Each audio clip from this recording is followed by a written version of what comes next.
इंसान की बर्बादी के कई कारण हो सकते हैं, लेकिन कुछ मुख्य कारण ऐसे हैं जो हर किसी को प्रभावित कर सकते हैं। इन कारणों को जानकर हम अपने जीवन को बेहतर बनाने के लिए कदम उठा सकते हैं। आज की कहानी एक सन्यासी की कहानी है। आज मैं आपको यह कहानी बताने जा रहा हूं कि इंसान की ऐसी कौन सी गलतियां होती हैं जो इंसान को बर्बाद कर देती हैं। अगर हम अपनी बर्बादी का कारण जान ले तो हम अपने जीवन को खुशहाल बना सकते हैं। बहुत समय पहले की बात है। एक नगर में एक धनी सेठ रहा करता था। उस सेठ के पास सभी प्रकार की सुख सुविधाएं थीं, लेकिन उसका कोई संतान नहीं थी। संतान के दुख में वह हमेशा चिंतित रहता था। फिर एक दिन उसे पता चला कि उसकी पत्नी गर्भवती है और वह अपनी पत्नी का बहुत ख्याल रखता था। इसलिए एक दिन उसके घर एक बेटे का जन्म हुआ। पुत्र के जन्म से सेठ बहुत खुश हुआ, कोई कसर नहीं छोड़ी। उसका बेटा देखते ही देखते बड़ा हो गया।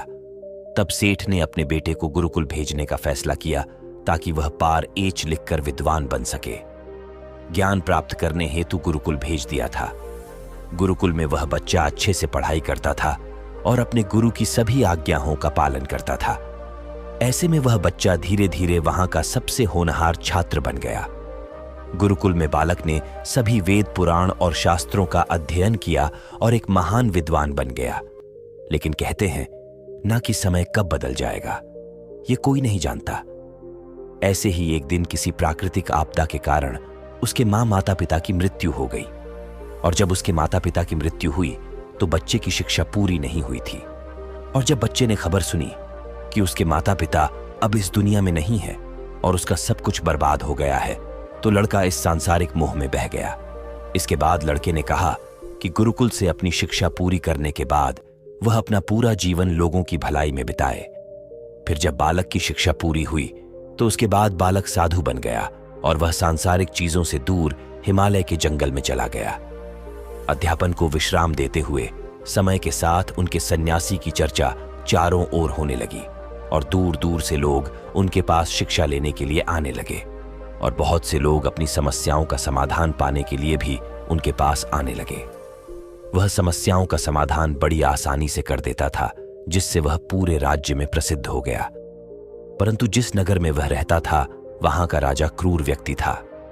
जब राजा को तपस्वी के बारे में पता चला तो उन्होंने तपस्वी से मिलने का फैसला किया। अगली सुबह राजा तपस्वी से मिलने के लिए अपने महल से निकल गया और फिर वह उसकी कुटिया की ओर गया। और वहां पहुंचकर राजा ने जब उसे साधु के रूप में देखा तो वह उसे देखता ही रह गया। उसके चेहरे पर एक अलग ही तेज था। जब वह साधु के पास पहुंचा तो उसे असीम शांति का अनुभव हुआ। साधु को प्रणाम किया और उसके पास बैठ गया और उससे बातें करने लगा। वह राजा पहली ही मुलाकात में साधु के व्यक्तित्व से इतना प्रभावित हुआ कि उसी समय से उसने अच्छा के रास्ते पर चलने का फैसला कर लिया। और मैं सोचने लगा कि इतनी सी मुलाकात में यह साधु मुझे इतना बदल सकता है, तो ऐसा हमेशा रहेगा। यदि तुम मेरे साथ रहोगे तो मेरा जीवन बदल जाएगा। और यह सोचकर राजा साधु से अपने महल में चलने का अनुरोध करने लगा। राजा का आग्रह सुनकर सन्यासी माना नहीं कर पाया और वह राज्य महल चलने को तैयार हो गए।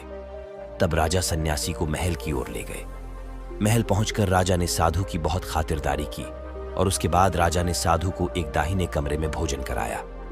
भोजन के समय साधु ने राजा को धन्यवाद दिया और राजा से जाने की अनुमति मांगी। यह सुनकर राजा ने कहा कि आप हमारे बाग में जब तक चाहे तब तक रह सकते हैं। आपको यहाँ किसी भी प्रकार की असुविधा नहीं होगी और आप यहाँ रहेंगे तो हमारे लोगों को भी अच्छा लगेगा और हमें भी अच्छा लगेगा। यह सुनकर साधु ने राजा का प्रस्ताव स्वीकार कर लिया। राजा के आदेशानुसार सेवकों ने एक सुंदर कुटिया बनाई। उसके बाद साधु उसी कुटिया में रहने लगा। राजा ने उनकी बहुत सेवा की, लेकिन कई वर्षों के बाद राजा और रानी को किसी जरूरी काम से दूसरे राज्य में जाना पड़ा। लेकिन उन्होंने साधु की सेवा के लिए एक सेवादार नियुक्त कर दिया। लेकिन राजा के जाने के बाद वह सेवादार बीमार पड़ गया और अपने घर चले गए और कभी लौटकर वापस नहीं आया। तो तपस्वी को गुस्सा आ गया और उसने राजा को खूब खरी खोटी सुनाई और राजा से कहा कि जो जिम्मेदारी आप पूरी नहीं कर सकते वह जिम्मेदारी आप क्यों लेते हो। तब राजा ने तपस्वी से पूछा और कहा कि सन्यासी, क्या मुझसे कोई गलती हो गई है तो इसके लिए मैं आपसे क्षमा मांगता हूं। कृपया मुझे क्षमा करें और क्रोध शांत करें और बताएं कि क्या हुआ था। यह सुनकर साधु ने उससे कहा कि तुम्हारे जाने के बाद मुझे यहाँ किसी ने भोजन नहीं दिया और मुझे कई दिनों तक कष्ट सहना पड़ा। यहाँ आकर मैं भूखा रहा और किसी ने मुझसे मेरा हाल भी नहीं पूछा। यह सुनकर राजा ने तपस्वी से माफी मांगी और कहा कि आज के बाद ऐसी गलती नहीं होगी।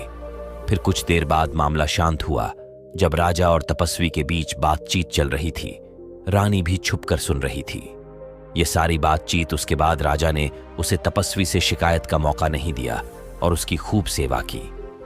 लेकिन कुछ दिनों के बाद राजा को किसी जरूरी काम से अपने राज्य से बाहर जाना पड़ा। लेकिन इस बार राजा ने राज्य से बाहर जाने से पहले अपनी रानी से कहा कि जब तक मैं ना आऊं तब तक तुम स्वयं ही उस तपस्वी की देखभाल करोगी। यह सुनकर रानी बोली, हाँ महाराज, आप अवश्य जाइए, मैं सन्यासी महाराज की अच्छी देखभाल करूंगी। बाद में रानी प्रतिदिन भोजन बनाकर सन्यासी महाराज के पास भेजती थी। लेकिन एक दिन रानी स्नान करने चली गई और साधु को भोजन देना भूल गई। भोजन क्यों नहीं आया? इसके बाद साधु ने सोचा कि वह स्वयं महल में जाकर देखेगा कि अब तक भोजन क्यों नहीं आया। और फिर वह महल में पहुंच गया। जब वह महल के अंदर पहुंचा तो वहां उसकी नजर रानी पर पड़ी। रानी के लंबे लंबे घने काले बाल जो कि उसकी कमर पर लहरा रही थी, उसकी कजरारी आंखें जो देखने मात्रा से ही घायल कर दे, उसकी हिरानी जैसी चाल, रानी के इतने सुंदर रूप को देखकर सन्यासी चकित हो गया और रानी की सुंदरता सन्यासी के मन में घर कर गई और वह वहां से बिना कुछ कहे ही अपनी कुटिया में लौट आया। सन्यासी रानी के रूप की सुंदरता को भुला ना सका और वह खाना पना छोड़कर अपनी कुटिया में पड़ा रहा। उसने कई दिनों तक कुछ भी नहीं खाया, जिस वजह से वह बहुत कमजोर हो गया। फिर कुछ समय बाद राजा वापस लौटे और जब उसे सन्यासी की हालत का पता चला तो वह सीधे सन्यासी के पास पहुंच गए और बोले कि हे भगवान, क्या बात है, आपको क्या हो गया और आप इतने कमजोर कैसे हो गए? किस गहरी सोच में डूबे हो? क्या मुझसे कोई गलती हो गई है? तब साधु ने कहा, नहीं राजा, आपने कोई गलती नहीं की है। यह सुनकर राजा बोले, तो फिर क्या बात है, आप मुझे बताएं, मैं आपकी समस्या का समाधान अवश्य करूंगा। यह सुनकर तपस्वी ने राजा से कहा कि आपकी रानी की अद्भुत सुंदरता को देखकर मैं उसकी सुंदरता पर मोहित हो गया हूं और अब मैं रानी के बिना नहीं रह सकता। यह सुनकर राजा हैरान हो गया और कुछ देर सोचने के बाद राजा ने उसे सन्यासी से कहा, मैं आपको रानी दे दूंगा। यह सुनकर सन्यासी बहुत प्रसन्न हुआ। फिर राजा सन्यासी को लेकर महल चले गए और जब राजा और सन्यासी महल पहुंचे तो उस दिन रानी ने अपने सबसे सुंदर वस्त्र और आभूषण पहने थे। फिर रात रानी के पास गया। राजा ने रानी से कहा कि इस साधु की मदद करनी चाहिए, वह बहुत कमजोर स्थिति में चुका है और मैं नहीं चाहता कि एक बुद्धिमान व्यक्ति की हत्या का कलंक मेरे सिर पर लगे। राजा की यह बात सुनकर रानी ने राजा से पूछा कि आखिर इन सन्यासी के इस दुख का कारण क्या है। तो राजा ने रानी से कहा कि सन्यासी आपकी अद्भुत सुंदरता के दीवाने हो गए हैं। राजा की यह बात सुनकर रानी ने कहा कि राजा, आप चिंता मत करिए, अब आप सब कुछ मेरे ऊपर छोड़ दीजिए। मुझे पता है कि मुझे अब क्या करना है।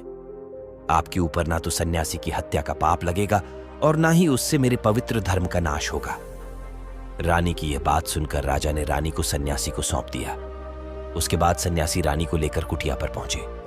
जब रानी सन्यासी की कुटिया पर पहुंची, रानी ने सन्यासी से कहा कि हमें रहने के लिए घर चाहिए, हम इस झोपड़ी में नहीं रह सकते। यह सुनकर सन्यासी राजा के पास गया और राजा से जाकर बोला कि हे राजा, हमें रहने के लिए घर चाहिए। सन्यासी की बात सुनकर राजा ने उनके लिए घर का प्रबंध कर दिया। फिर सन्यासी रानी को लेकर घर पहुंचा। जब रानी सन्यासी के साथ उसके घर पर पहुंची तो रानी ने सन्यासी से कहा कि यह घर तो बहुत गंदा है और इसकी हालत बहुत खराब है, मैं इस घर में नहीं रह सकती। यह सुनकर सन्यासी फिर से राजा के पास गया और राजा के पास जाकर बोला कि ही राजा, जो आपने हमें घर दिया है उस घर की हालत बहुत खराब है। सन्यासी की बात सुनकर राजा ने उसे घर की हालत ठीक करवा दी। उसके बाद फिर रानी घर के अंदर गई और नहा धोकर बिस्तर पर आ गई। तभी साधु भी बिस्तर पर आ गया। फिर उसके बाद रानी ने साधु से कहा कि आप जानते हैं कि आप कौन हैं और क्या बन गए हैं। आप एक महान साधु थे जिनके लिए राजा स्वयं सभी आवश्यक चीजें उपलब्ध कराते थे, जिनके पास दूर दूर से लोग ज्ञान प्राप्त करने आते थे, जो लोगों को सत्य का मार्ग दिखाते थे, जो लोगों की समस्याओं का समाधान करते थे, जिन्हें सभी लोग गुरु मानते थे, जिसे सब लोग भगवान मानकर पूजते थे। और आज आप वासना के कारण मेरे गुलाम हो गए हैं। रानी की यह बात सुनकर साधु को झटका लगा और उसे एहसास हुआ कि वह एक साधु है और यह सब क्या कर रहा है। वह यह सब सुख सुविधाएं छोड़कर शांति की तलाश में जंगलों में चला गया था। जोर जोर से रोने लगा और चिल्लाने लगा और रानी से कहने लगा कि मुझे क्षमा कीजिए महारानी, मैं यह क्या करने जा रहा था। मैं अभी आपको राजा को सौंप कर आता हूं। सन्यासी की बात सुनकर रानी ने सन्यासी से प्रश्न किया कि साधु महाराज, मेरे मन में एक प्रश्न उठ रहा है, कृपया मेरे प्रश्न का उत्तर दीजिए। रानी की बात सुनकर सन्यासी ने कहा कि पूछो, तुम्हारा क्या प्रश्न है। फिर रानी ने कहा कि जब आपको उस दिन भोजन नहीं मिला तो आप बहुत क्रोधित हो गए। तब मैंने आपके यह रूप पहली बार देखा था और तभी से मैं आपके व्यवहार में परिवर्तन महसूस कर रही थी। ऐसा क्यों हुआ साधु महाराज? आखिर आपको इतना क्रोध क्यों आया? रानी की बात सुनकर सन्यासी ने रानी को समझाया कि जब मैं जंगल में था तो मुझे समय पर भोजन भी नहीं मिलता था, लेकिन जब मैं महल में आया तो महल में आने के बाद मुझे सारी सुख सुविधाएं मिली और फिर मैं इन सभी सुख सुविधाओं के मोह में फंस गया और मुझे इसके प्रति लगाव उत्पन्न हो गया और फिर मुझे इसको पाने का लालच उत्पन्न हो गया और जब मुझे यह नहीं मिला तो मेरे अंदर क्रोध उत्पन्न हुआ। फिर सन्यासी ने कहा कि महारानी, सच तो यह है कि अगर इच्छा पूरी नहीं हो तो क्रोध उत्पन्न होता है और अगर इच्छा पूरी हो जाए तो लालच बन जाता है। फिर सन्यासी ने रानी से कहा, यह इच्छा की पूर्ति ही मुझे वासना के द्वार तक लेकर आई है और मैं आपके प्रति आकर्षित हो गया। इसके बाद वह सन्यासी रानी को लेकर राजा के पास गया और बोला कि राजा, मुझे क्षमा कर दीजिए, मुझे अपनी गलती का एहसास हो गया है। यह लो आपकी रानी, मुझे यह सब नहीं चाहिए। मैं अपनी इच्छा के वशीभूत होकर यह गलत कार्य करने जा रहा था और अपने जीवन को बर्बाद कर रहा था, लेकिन अब मुझे सब कुछ समझ आ गया है। उसके बाद उसे सन्यासी ने कहा कि हे राजा, मनुष्य की बर्बादी का कारण उसकी 4 आदतें बनती है और दुनिया की हर एक व्यक्ति के अंदर ये 4 अवगुण होते हैं, लेकिन जो व्यक्ति इन पर नियंत्रण का लेता है वह दुख और परेशानियों से बच जाता है। वहीं जो व्यक्ति इन 4 दोषों पर नियंत्रण नहीं कर पाता है वह बर्बाद होने के कगार पर पहुंच जाता है। यह सुनकर राजा ने कहा कि महाराज, आप मुझे वह 4 आदतें बताइए जिससे कि मनुष्य की बर्बादी हो जाती है। फिर सन्यासी ने राजा को मनुष्य को बर्बाद करने वाली आदतों के बारे में बताया कि हे राजा, मनुष्य को बर्बाद करने वाली पहली आदत है इच्छा, क्योंकि इच्छा ही दुनिया की हर एक व्यक्ति के अंदर सबसे पहला अवगुण होता है और जो व्यक्ति अपनी इच्छाओं को नियंत्रण में नहीं रख पाता है वह जीवन के किसी भी क्षेत्र में सफल नहीं हो पाता है, क्योंकि जैसे ही उसकी एक इच्छा पूरी होती है वह दूसरी की ओर बढ़ाने लगता है और दूसरी पूरी हो ई है तो तीसरी इच्छा उसके मन में जागृत हो जाती है और फिर ऐसे करते करते इच्छाओं पर नियंत्रण न होने के कारण इसी जाल में उलझा रहता है और दुखी रहता है। इसीलिए राजा, जब हम इच्छाओं पर नियंत्रण पा लेते हैं तो हम हमारे मन पर भी नियंत्रण पा लेते हैं और जब हमारा मन हमारे वश में होता है तो हमें सुखी प्राप्ति होती है। फिर जो हम चाहते हैं वही हमारे साथ होता है। फिर सन्यासी कहता है कि हे राजा, मनुष्य को बर्बाद करने वाली दूसरी आदत है वासना। वासना का जन्म हमारे मन में उठने वाली इच्छाओं से होता है। जिस प्रकार इच्छा का कोई अंत नहीं होता और मनुष्य वासना के जाल में फंसता ही चला जाता है। वासना के वशीभूत होकर मनुष्यों को कुछ भी नजर नहीं आता है। आज तक जितनी भी लड़ाइयां हुई हैं उनका सबसे बड़ा कारण स्त्री को पाने की इच्छा ही रही है। स्त्री के प्रेम में वशीभूत होकर राजा महाराजाओं ने आज से पहले बहुत सारे युद्ध किए हैं। रावण भी संसार का सबसे बुद्धिमान व्यक्ति था, लेकिन उसने भी माता सीता की सुंदरता की जाल में फंसकर अपना सब कुछ बर्बाद कर लिया। उसकी मृत्यु का कारण एक स्त्री ही बनी थी। कई राजा महाराजा तो युद्ध में इसलिए हार गए क्योंकि वो लोग स्त्रियों से रासलीला रचने में ही रह गए।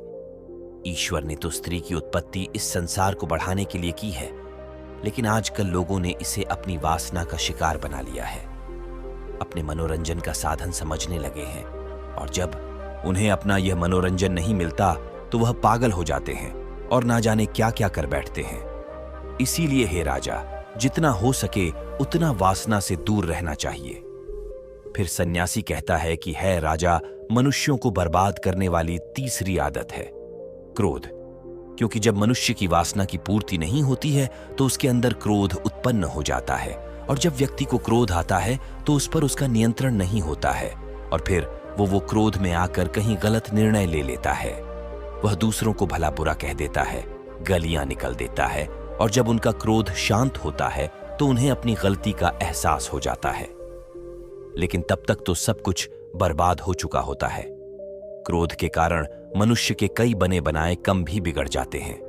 जब मनुष्य के भीतर क्रोध उत्पन्न होता है तो वह अंदर से बहुत कमजोर हो जाता है, और एक कमजोर मनुष्य कुछ भी नहीं कर सकता है। उसे कभी भी सफलता हासिल नहीं हो सकती। क्रोध हमारे भीतर तनाव को उत्पन्न करता है, और अगर एक बार हम तनाव में चले गए तो हमारा अब पूरा जीवन बर्बाद हो जाता है। फिर सन्यासी कहता है कि हे राजा, मनुष्य को बर्बाद करने वाली चौथी आदत है लालच। हे राजा, लालच का फल सदैव बुरा होता है। लालच में पड़कर हम बहुत से लोगों का बुरा कर देते हैं। हर मनुष्य के जीवन में कभी ना कभी ऐसे लालच अवश्य आते हैं जब वह लालच कर बैठता है, और अधिक पाने की लालसा में वह कुछ ऐसा कर बैठता है जिससे जो उसके पास था वह उसे भी गवा देता है।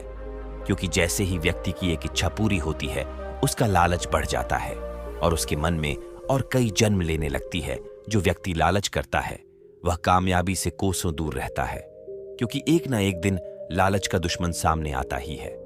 अगर हम समय रहते ही लालच को त्याग दें और उसकी जाल में ना फंसे तो हम एक सफल व्यक्ति अवश्य बन सकते हैं। फिर अंत में सन्यासी राजा से कहता है कि हे राजा, अगर मनुष्य चारों आदतों को छोड़ देता है तो उसे जीवन में सफल होने से कोई नहीं रोक सकता। जो इन आदतों को नहीं छोड़ता है उसे जीवन में बर्बाद होने से कोई रोक सकता। मैं एक सन्यासी होकर इसकी जाल में फंस गया था, तो सामान्य मनुष्य तो इससे बच नहीं सकता। इसीलिए है राजा, मनुष्यों को इन आदतों से हमेशा बचाना चाहिए। दोस्तों, आपको यह वीडियो जरूर पसंद आया होगा। अगर पसंद आया हो तो हमारे इस चैनल को लाइक, शेयर और सब्सक्राइब जरूर करें। साथ ही कमेंट में नमो बुद्ध जरूर लिखें। धन्यवाद।